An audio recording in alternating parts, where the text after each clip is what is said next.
क्या आपको पता है मुख्य और सूक्ष्म पोषक तत्वों के अभाव में कपास का उत्पादन 10 से 30% तक कम हो जाता है। कपास की फसल को क्या चाहिए?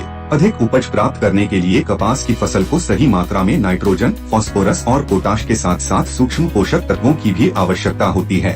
यद्यपि डीएपी के उपयोग से फसल को नाइट्रोजन और फास्फोरस तो प्राप्त हो जाते हैं, लेकिन अन्य पोषक तत्व उपलब्ध नहीं हो पाते हैं। कपास की फसल के लिए ग्रोप्लस में निहित पोषक तत्वों की भूमिका।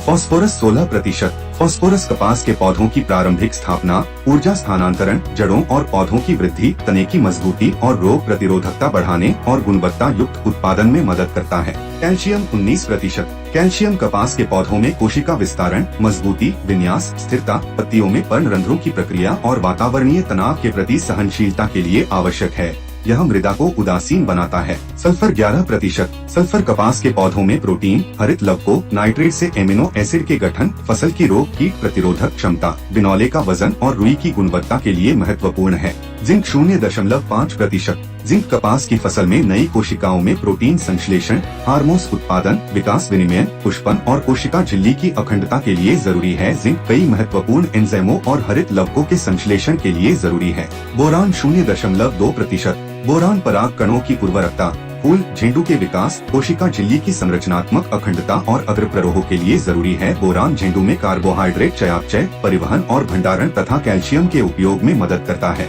आइए जानते हैं हमारे किसान भाई का कपास की फसल में अनुभव। मैं लक्ष्मण पाटीदार, ग्राम गुलझरा निवासी। मेरे पास यहाँ पर 20 बीघा जमीन है।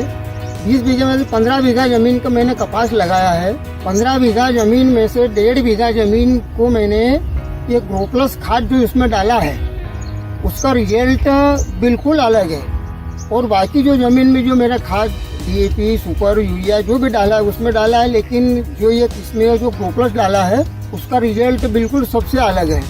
मेरे पास जितने किसान भी आते हैं खेत में देखने के लिए आते हैं तो उनको ऐसा लगता है यार ये प्लाट ऐसा अलग दिख रहा है और वो प्लाट ऐसा अलग दिख रहा है, इसका कारण तो मैंने उनको बताया कि भैया मेरे पास जो है इस प्लाट में मैंने ग्रोप्लस डाला है।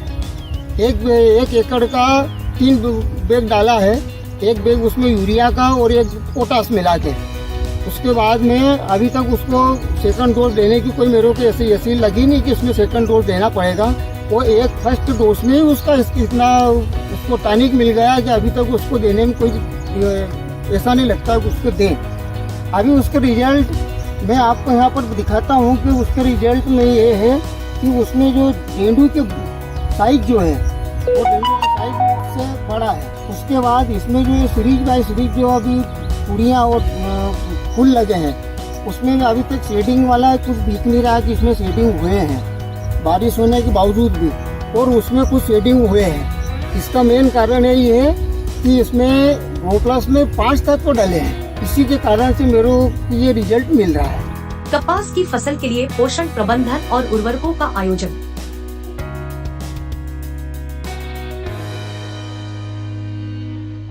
ग्रोप्लस एक अनमोल सौगात जो मिट्टी को बनाए सोना और कपास की फसल को बेमिसाल।